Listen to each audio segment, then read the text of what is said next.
Sir. Good morning. As a native Floridian, I can tell you that I've lived in Iowa 28 years. The best advice I got from my wife is put your coat on before you put the gloves on. Okay.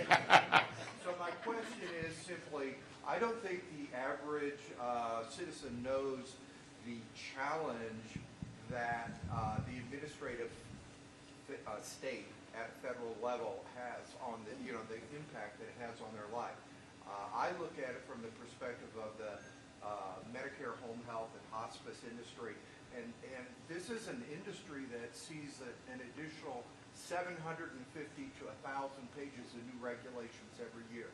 They keep seeing their reimbursement cut every year, and just in the last week, MedPAC says, oh, we need to reduce benefits by another 20%.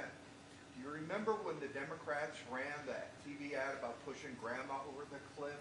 Okay, it's already happening, but it's happening so quietly and so subtly behind the scenes from the administrative state. Yep. So the question is, how can your administration have a significant impact on this administrative state, not just in healthcare, but all these. And your name is? Randy. And what part of Florida were you from? St. Pete. You and I talked about that in Lake Wales. Oh, okay, yeah.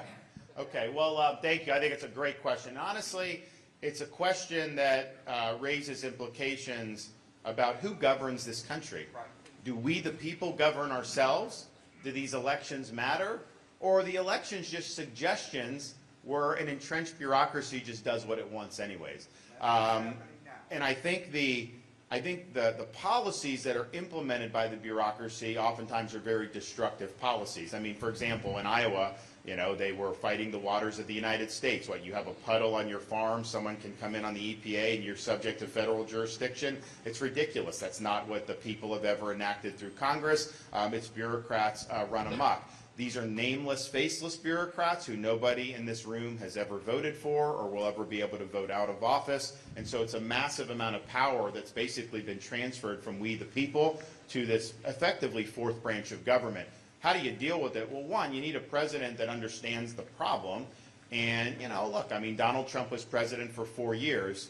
He did not make a dent in the administrative state. He did not make a dent in draining the swamp. That's just the reality. And in fact, he's now running saying he wants to build a $1 billion plus new headquarters for the FBI right smack in the middle of Washington, D.C. That isn't draining the swamp, that's deepening the swamp. So I would not do that. So I think you got to be focused, you got to be disciplined, and you got to understand this power is accumulated over many decades. They are not just going to give it up willingly.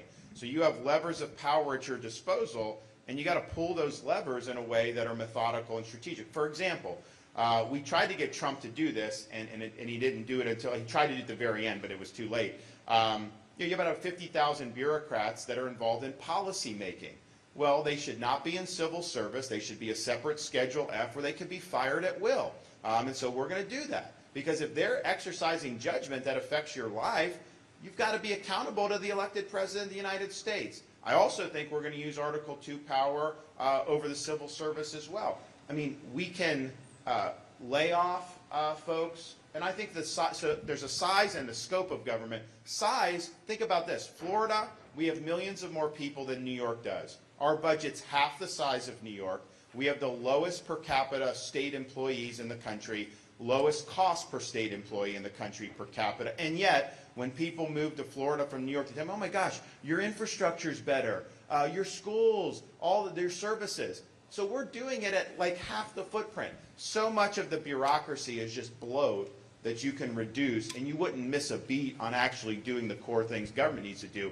But then you also have the scope of government, which is them getting involved in all these other things. And some of that is like the weaponization that we've seen. You got to be willing to fire people. If an FBI agent is surveilling school board people, moms going to school board meetings, I'm firing those people. You fire the director when they're working with big tech to censor dissent. Clean house. You have to hold these agencies accountable when they exceed the scope of their lawful authorities. And so we're going to do that. But part of the reason the administrative state rears its head is because the Congress doesn't use the power of the purse to discipline it. They do continuing resolutions and omnibus bills. That's government on autopilot. That is not doing anything to really do. Like in Florida, for example, and I'm sure Iowa reacts quickly too to these things. We had an agency that was involved with combating domestic violence. So there was a nonprofit that they had basically contracted out to run it. And this had been a legacy for decades in Florida. I came in my first or second year as governor. We started getting reports that they were mismanaging the funds, lining the pockets of the directors, all this stuff. That news broke, took like 2 days to verify the reports. The next week, the legislature came in and zeroed them out, like done, right off the bat. That's how Congress is supposed to act. They're supposed to be very, very concerned about how the government's using its powers. And instead, what do these guys do?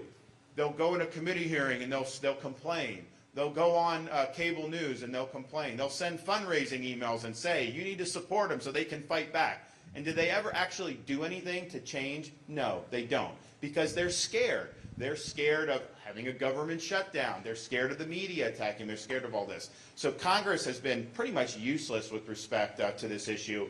I'm going to really goad them to do more, because ultimately we're going to be able to do a lot from the executive. But depriving the bureaucracy of the funding when it's doing things that are contrary to our freedoms is very, very important. The Founding Fathers created 3 branches of government.